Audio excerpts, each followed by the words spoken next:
జనసేన అధ్యక్షులైనటువంటి పవన్ కళ్యాణ్ గారికి, తెలుగుదేశం పార్టీ జాతీయ ప్రధాన కార్యదర్శి అయినటువంటి లోకేష్ గారికి, మరియు వేదిక మీద ఆసీనులైనటువంటి అభ్యర్థులకి, నాయకులకి, వేదిక ముందున్నటువంటి సోదరిమణులందరికీ నా నమస్కారాలు ముందుగా తెలియజేసుకుంటున్నాను. రాజమహేంద్రవరం ఇప్పటి వరకు అనేక చారిత్రాత్మక ఘట్టాలకి సాక్షిభూతంగా నిలిచింది. ఈరోజు మరొక ఘట్టానికి సాక్షిభూతిగా నిలుస్తున్నటువంటి విషయం మనందరికీ తెలుసు. 3 పార్టీల కలయిక ఏదైతే ఇదొక చారిత్రాత్మకమైనటువంటి అవసరంగా మనం భావిస్తున్నామో, ఒక దుష్ట పాలనని అంతమొందించడానికి, ప్రజా కంటకుణ్ణి గద్దెదించడానికి నడుం బిగించి 3 పార్టీల కలయిక ఇవాళ ముందుకొచ్చినటువంటి నేపథ్యం.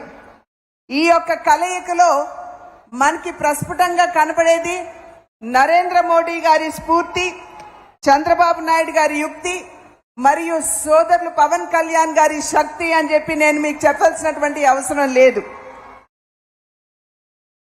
ఇవాళ మనందరికీ తెలియనటువంటి విషయం కాదు, గడిచిన 5 సంవత్సరాల కాలంలో ఏ రకంగా మనం ఇబ్బందులు పడ్డామో, ఏ రకంగా పేదల నడ్డి విరిచారో, ఏ వర్గం వారికి కావచ్చు, ఏ వర్ణం వారికైనా కావచ్చు, ఎవరికి కూడా న్యాయం చేయనటువంటి ప్రభుత్వాన్ని, పాలనని మనం ఇప్పటి వరకు చూస్తూ వచ్చాం.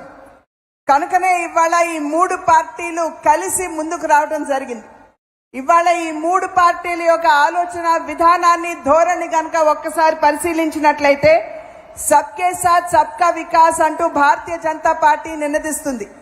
అంటే సమాజంలో ఉన్నటువంటి ప్రతి ఒక్కరికి కూడా సంక్షేమాన్ని అందిస్తూ తద్వారా భారతదేశ సర్వతోముఖాభివృద్ధిని సాధించాలి అనేటువంటి లక్ష్యం.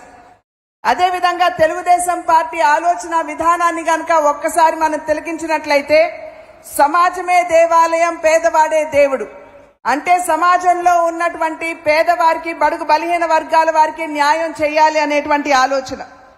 అదేవిధంగా జనసేన పార్టీని గనక మనం చూసినట్లయితే సోదరులు పవన్ కళ్యాణ్ గారు సమాజంలో ఎవరైనా సరే అన్యాయానికి గురైనట్లయితే వారి పక్షాన నిలబడుతూ ప్రశ్నిస్తాను, గళం విప్పి అంటూ ముందుకు వచ్చినటువంటి నాయకత్వం.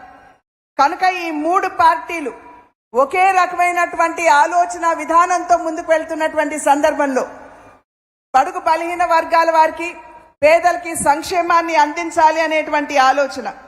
కనుక ఖచ్చితంగా రాబోయే కాలంలో ఏవైతే మనం ఇబ్బందులు ఎదుర్కొన్నామో, ఏవైతే ప్రజలు కడగండ్లు అనుభవించారు, వాటిని దూరం చేస్తూ సుపరిపాలనని రాష్ట్రానికి అందిస్తూ రాష్ట్ర అభివృద్ధికి కలయిక దోహదపడుతుంది అని చెప్పి భావిస్తున్నటువంటి సందర్భం. ఎక్కడికి వెళ్ళినా ప్రజల్లో అనూహ్యమైనటువంటి స్పందన.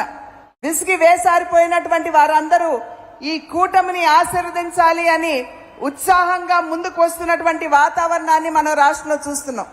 కనుక ఇవాళ మేము చేసేటువంటి అభ్యర్థన, సుపరిపాలన గనక మనకు కావాలి అని చెప్పి భావించినట్లయితే, అవినీతి రహిత పాలనని మన రాష్ట్రంలో చూడాలి అని గనక భావించినట్లయితే, మన బిడ్డలకి, మహిళలకి, ప్రతి వర్గం వారికి న్యాయం చేసేటువంటి పరిపాలన మనం రాష్ట్రాలను చూడాలి అని గనక భావించినట్లయితే ఎన్డీఏ కూటమిని ఖచ్చితంగా మీరందరూ ఆశీర్వదిస్తారు అని చెప్పి విశ్వసిస్తున్నాను.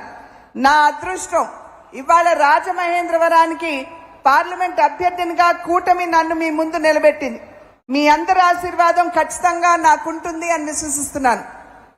అదేవిధంగా ఎన్డీఏ కూటమి తరఫు నిలబడినటువంటి ప్రతి ఒక్క శాసనసభ అభ్యర్థికి కూడా మీరు ఖచ్చితంగా మీ ఆశీర్వాదం అందిస్తారు అని చెప్పి విశ్వసిస్తూ, మన భవిష్యత్తుని మనం తీర్చిదిద్దుకునేటువంటి ఒక గొప్ప ఆయుధం ప్రజాస్వామ్య వ్యవస్థలో ఏదైతే మన దగ్గర ఉందో అది ఓటు హక్కు అని మనం మర్చిపోకూడదు.